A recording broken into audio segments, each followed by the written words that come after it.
বাংলার বাঘ, সেরকম হাদি ভাইও আমার হচ্ছে বাংলার বীরপুরুষ।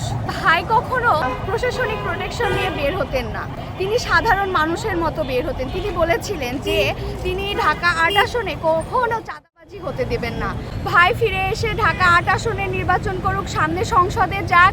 হাদি ভাই হচ্ছে আমার রাজপথের সহযোদ্ধা, আমার বড় ভাই। ভাই হচ্ছে প্রত্যেকটা জাতির জন্য একজন পথ প্রদর্শক। আসলে ভাইয়ের সাথে এরকম একটা ঘটনা ঘটবে, এটা খুবই ন্যাক্কারজনক একটা ঘটনা, যা আমরা কোনোভাবেই মেনে নিতে পারি নাই।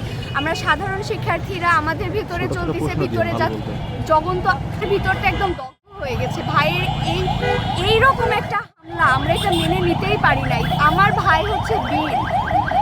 শেরেবাংলা একে ফজলুল হক যেমন বাংলার বাঘ, সেরকম হাদি ভাইও আমার হচ্ছে বীরপুরুষ।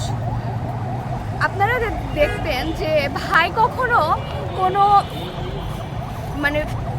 প্রশাসনিক প্রোটেকশন নিয়ে বের হতেন না, তিনি সাধারণ মানুষের মতো বের হতেন। তিনি বলেছিলেন যে তিনি ঢাকা ৮ আসনে কখনো চাঁদাবাজি হতে দেবেন না।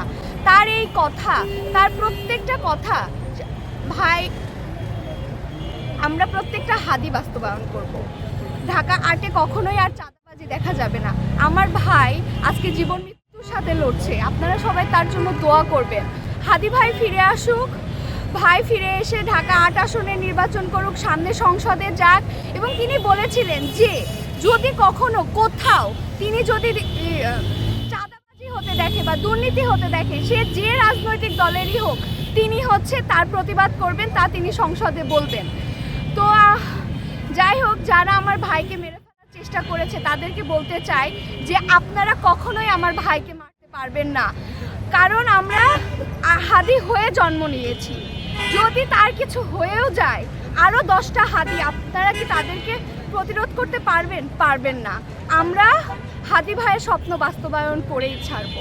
বাংলাদেশে কোনো রকম দুর্নীতি, চাঁদাবাজ বা সন্ত্রাসের কোনো রকম রয়ের এজেন্ট আমরা কখনোই বাস্তবায়িত হতে দিব না।